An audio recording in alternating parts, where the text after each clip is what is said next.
actually, oh, hey, welcome to Daily Power Parsha. We're gonna have to do a quick version today because I got something coming up at right around 12:30. So we're gonna try to get in a quick, we'll do a short reading. We have a short reading today.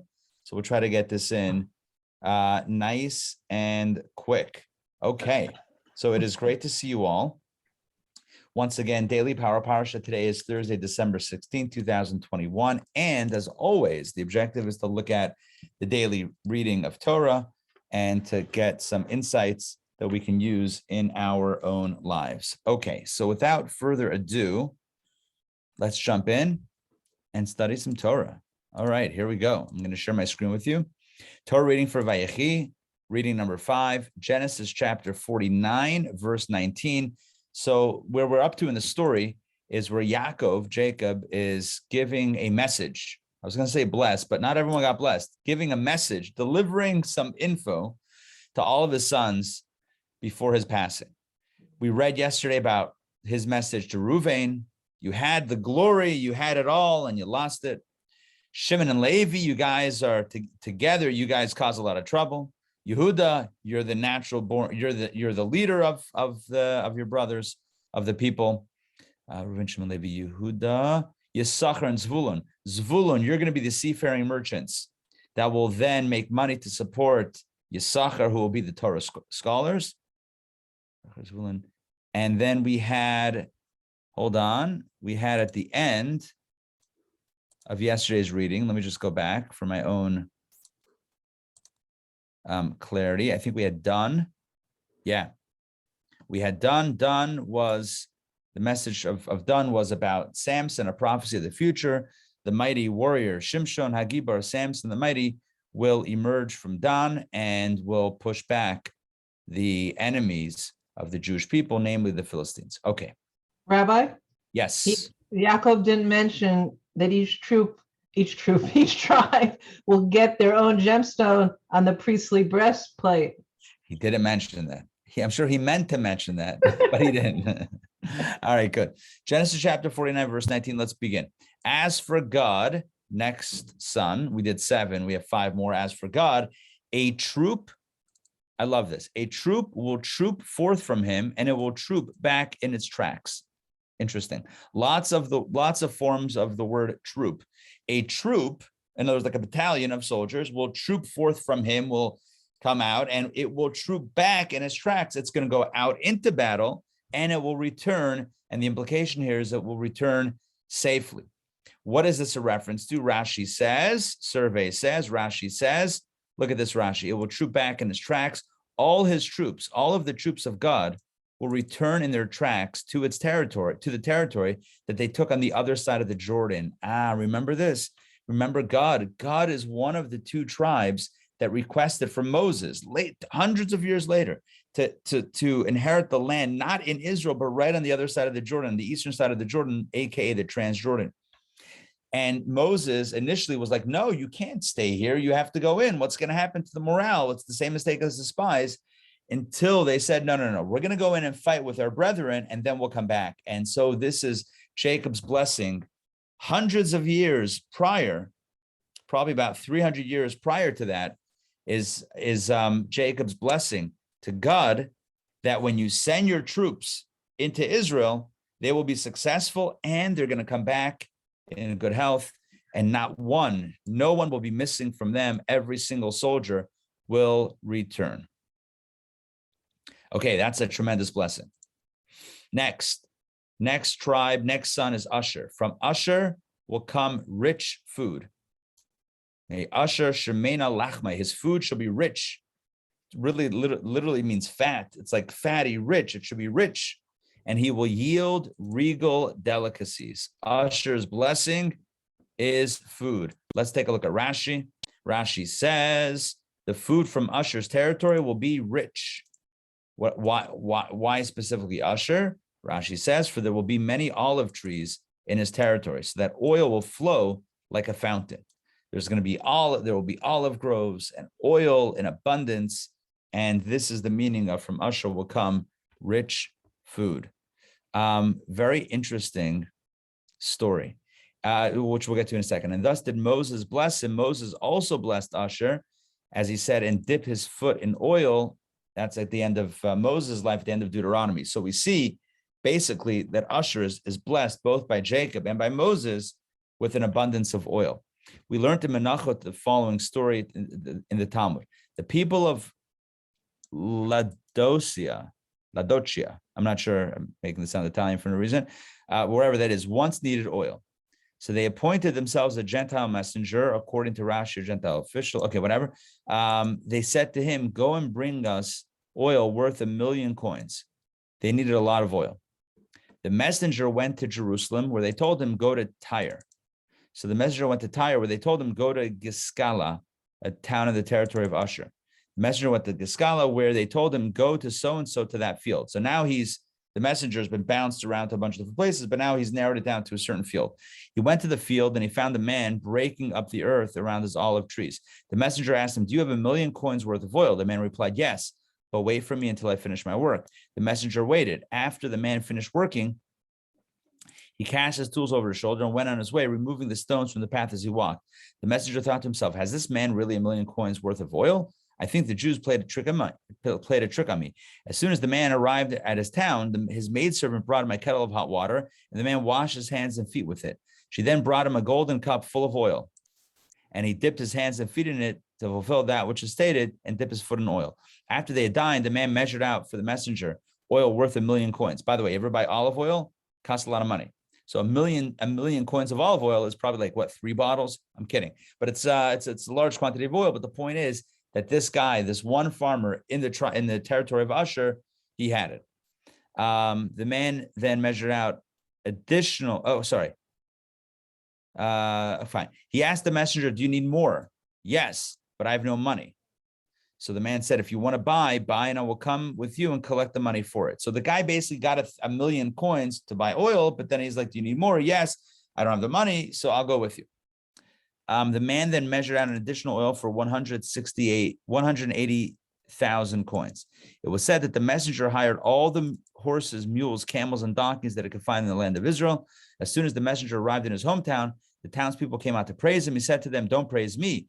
Praise this man who measured out for me oil for 1,000,000 coins, and I still owe him 180,000 coins. This illustrates the verse. This is one who feigns riches, but has nothing, one who feigns poverty, but has great wealth. Some people act rich, but have nothing. Some people, it seem like they have nothing, but they have everything. So this simple Jewish farmer who was, breaking up his land and around his olive trees, and this guy thought that there's no way this simple farmer had access to all this oil. He had all the oil that this guy could ever want and that his town could ever want. Bottom line is, Usher is blessed with rich food, i.e. olives and olive oil. Next, Naftali is a swift gazelle. He is one who utters beautiful words. Naftali is blessed to be like a swift gazelle. What does that mean? So Rashi says, this is the valley of Gennesar, which ripens its fruit swiftly, like the gazelle. So it's referring to the alacrity or the speed in which the fruits ripen in the territory of Naftali, like a gazelle who's fast. The land produces fruits, trees and fruit that ripen swiftly. He is the one who utters beautiful words. What does that mean? Rashi says, as the Targum renders. Well, there you go. That didn't help us. We don't have the Targum here. Wonderful. The Targum is the Aramaic translation. Okay. All right. Well, we'll have to look at the Targum. I don't have a Chumash in front of me. I'm on location, secret location. So we will have to leave it at that. There's another explanation. A swift gazelle means Jacob prophecy concerning the war with Sisera. Sisera was one of the arch enemies of the Jewish people when they first went into the land. So, and take with you 10,000 men of the men of Naftali, and they went there with alacrity. So Naftali is associated with speed. They rushed into the valley with their feet. Okay. And the one who utters beautiful words, Deborah and Barak sang a song. Because of the soldiers of Naftali who went quickly into battle and were victorious, Deborah, who was then the leader and the prophetess, she was the shofet, the judge, and the prophet. So Deborah and Barak, the general, they sang a song to Hashem. So through Naftali and the quick soldiers came ultimately a song and beautiful words. Okay. Next, verse 22, what does he say about Yosef? You ready? Here we go. A charming son is Yosef. Well, he could speak from experience. He was certainly charmed by his son Yosef. He was so charmed, he loved him so much. He gave him a coat. He gave him special favor, etc. So charming son is Yosef, a son charming to the eye. That is certainly indicative of the fact that he was very handsome and everybody liked it. Of the women, here we go, just in case we missed the reference. Of the women, each one strode along to see him. When he was walking down the street, all the women would come out to steal a glance at Yosef. So beautiful, so handsome, so charming, so charismatic was he. Rashi, his charm attracts the eye that beholds him. The women strode along to see him. The women of Egypt strode out on the wall to gaze upon his beauty. What wall? I have no idea, but they would go on the balconies and the walls and whatever, they would look to see him.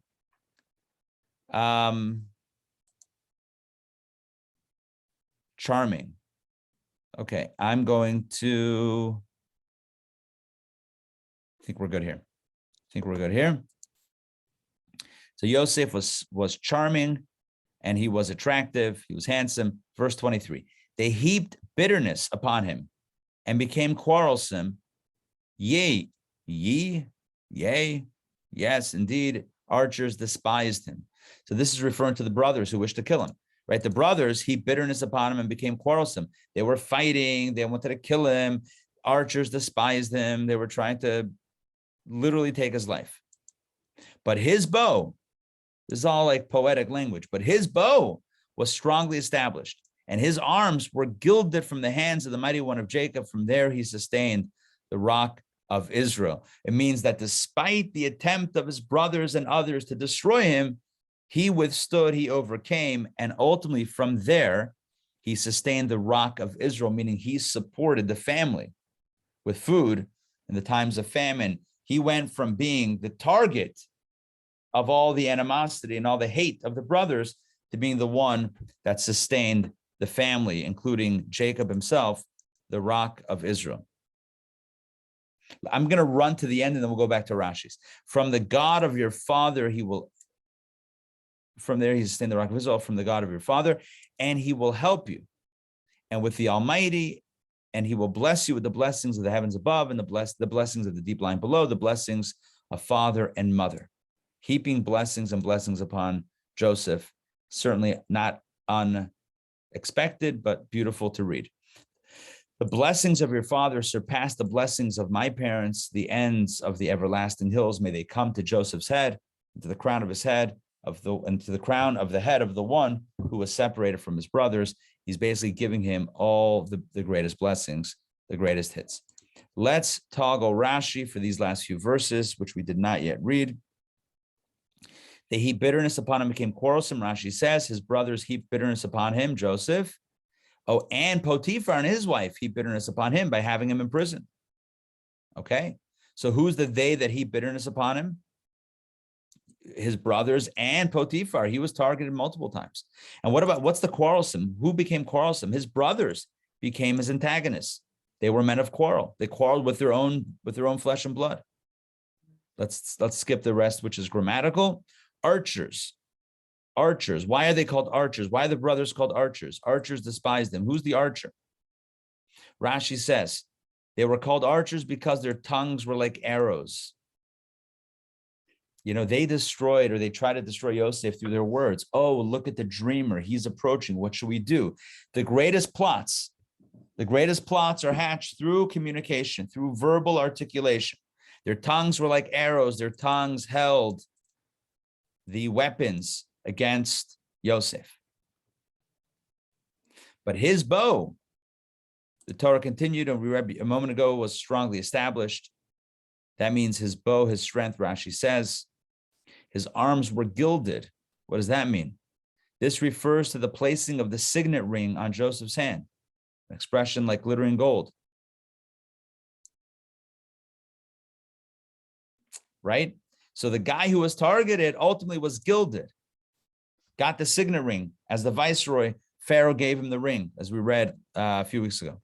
And where did this come from? Not just Pharaoh, but from the hands of the mighty one of Jacob. In other words, from God. This elevation came to him from the hands of the Holy One, blessed be he, who was the mighty one of Jacob.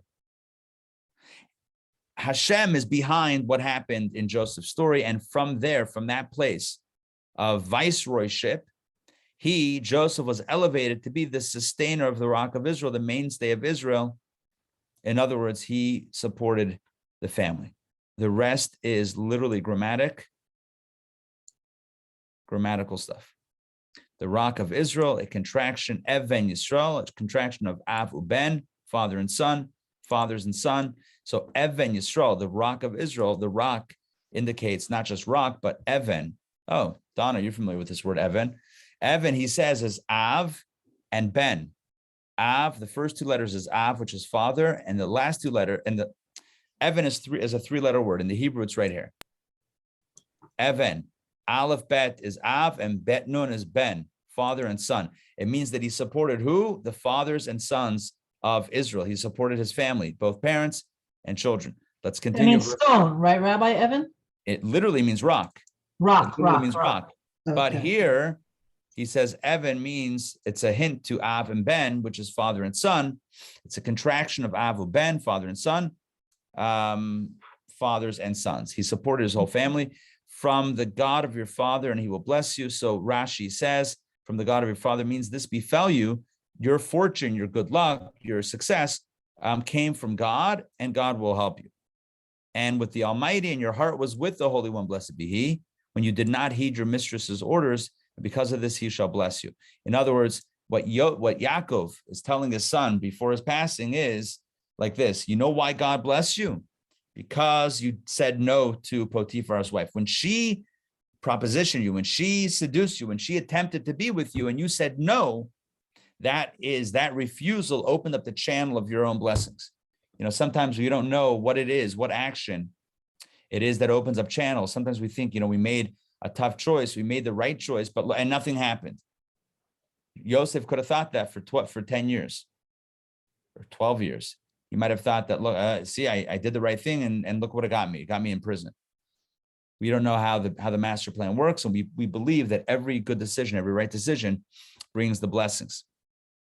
The blessings of father and mother, what does that mean?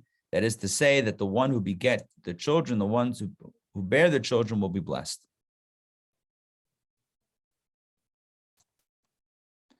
The male should be blessed, the female should be blessed, as Rashi says. Everyone should be blessed in their particular area. Next, the last verse here, and I got to run in a minute. The blessings of your father surpass the blessings of my parents. What does that mean? It means the blessings, the Holy One, blessed be, have blessed me, surpass the blessings he had blessed my parents. Very interesting. Suddenly, Jacob comes full circle. Remember last week he said, and we mentioned this last night at the Torah class, how difficult his life was. Well, now he's telling his son, Yosef, God's blessings to me were even greater than what he blessed my father Isaac. That's a powerful admission, if you will, or a powerful statement right here. The ends, may they come to Joseph's head, and the crown, and to the blessing of your father surpassed the blessing of my parents, the ends of the everlasting hills. What does that mean? Rashi says, because my blessings extended until the ends of the boundary of the everlasting hills. For he gave me a limitless blessing without boundaries, reaching the four corners of the earth. As it says, you shall spread out westward and eastward. That is why the blessing is so big, because it's going to proliferate. It's going to spread throughout the land. Let's continue. My parents, conception, the ends, bounds, the ends. We did that. Maybe. Rabbi, excuse me.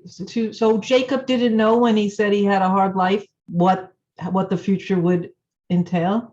I don't know. I think he was reflecting on the challenges that he'd been through. Maybe he wasn't reflecting on the blessings. That happens sometimes, because life is a mixed bag. Life is blessings, but it's also a challenge. When we focus on the challenge, it's a difficult life. We focus on the blessings, we might say we're blessed. A person might live today, December 16, 2021, and say, I have a difficult life.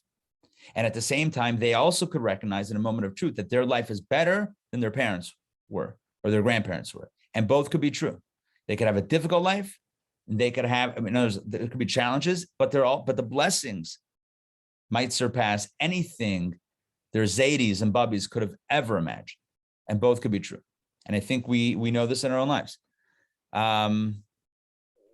May they come, we call this first world problems. May they come, the one who was separated from his brothers. Okay, he was separated from his brother. Okay, we already did this. Mighty of Jacob.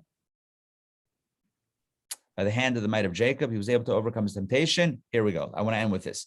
How was Joseph able to overcome the temptation of Potiphar's wife? By the hand of the might of Jacob.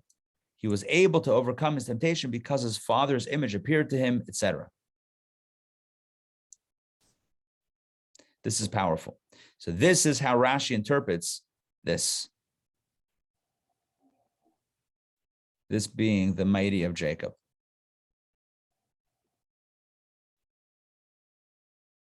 Where's the mighty of Jacob? Hold on. Stay with me here. Mighty one. Oh, he's going back to verse 24. All right, Rashi's going back a little bit here. Rashi's going back to give us a non-literal interpretation. And he's saying it means that the way that Joseph was able to withstand the temptation was by imagining the mighty one of Jacob. In other words, imagining the image of Jacob, his father, in front of his eyes. And with this, we'll conclude and say the following, that it's good to have role models. It's good to have heroes, spiritual role models, that when you think about them, the very thought about the role model helps you and I stay in the straight and narrow and do the right thing and not end up veering in negative territory. Overcoming folly. Overcoming folly. Good. Yes, it's good to have the meditations, the thought processes. It's also good to have role models and images that we can conjure up on demand to keep us where we need to be. This is Rabbi, yes. I saw on the last Rashi, you stopped right before. It does talk about the breastplate, but he says that Jacob got the stone of stones. Does that mean that Jacob's stone is somehow a better stone? It's on the last Rashi. Oh, I see that. The end of the verse is clear. I saw you're meant to be shepherd of Israel and to have a stone among the stones of the tribes of Israel. Your father's blessings. Yeah, he's going to have a stone among the stones. Does that mean it's somehow better stone than the other 11 stones? No. It means that he has a stone. And this means basically, had he sinned, his stone would have been lost. That's what it means. Had he sinned with Potiphar's wife, then Joseph doesn't remain. Oh. His whole life would change. Right. I mean, the assumption is here, his whole life would go into a different trajectory, and he would not be worthy of one of the tribes of Israel, and he would have lost the stone, so to speak. So the fact that he was able to overcome his temptation, was what led him to become, indeed, to earn the stone, to really earn his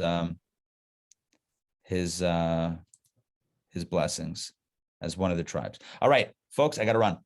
Apologies. A quick version today. We can pick it up tomorrow. I will see you, please God, tomorrow, 12 noon-ish, 12 for DPP. We're going to finish it off and do the Haftarah. All right, got to run. We'll see you guys. Thanks, Rabbi. Have a wonderful pleasure. See you soon. Take care, everybody.